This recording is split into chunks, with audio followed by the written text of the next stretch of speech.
ជំរាបសួរពុកម៉ែបងប្អូនអ៊ំពូមីងយាយតាទាំងអស់គ្នាថ្ងៃនេះអូនវិរិយាមកបកលេខបន្តគ្នា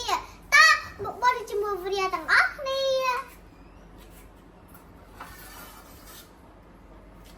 ថ្ងៃអង្គារទី17ខែមិថុនាឆ្នាំ2025ចូលកូនបកលេខខាងក្រោមឲ្យបានត្រឹមត្រូវ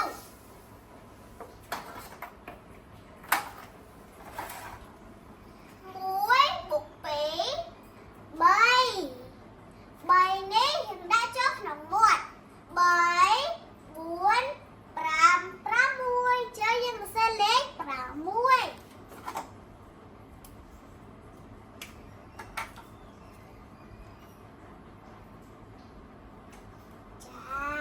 ចម្លើយវាស្មើ6 3 + 1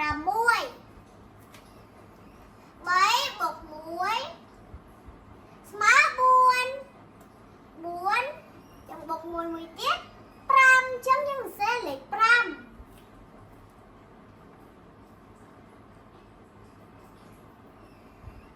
ចម្លើយវាស្មើ5 2 + 4ចឹងយើងទៅធ្វើចេះ2 4យើងរាប់អា4នេះយើងដាក់ចូលក្នុងមាត់4 5 6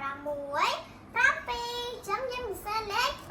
0 10 10 + 0 10ដដែលចឹងសរសេរលេខ10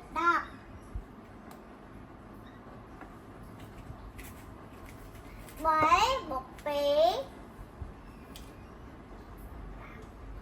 ចឹង3 + 2 5 5 + 0 5ដដែលចឹងយើងសរសេរលេខ54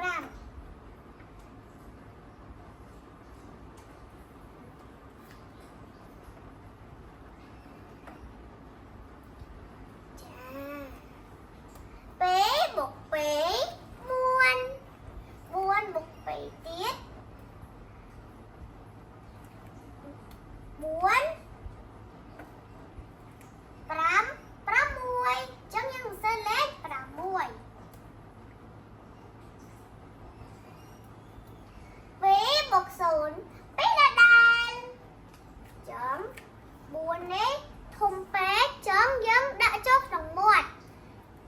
4 5 6ចឹងយើងសរសេរលេខ6មក7 +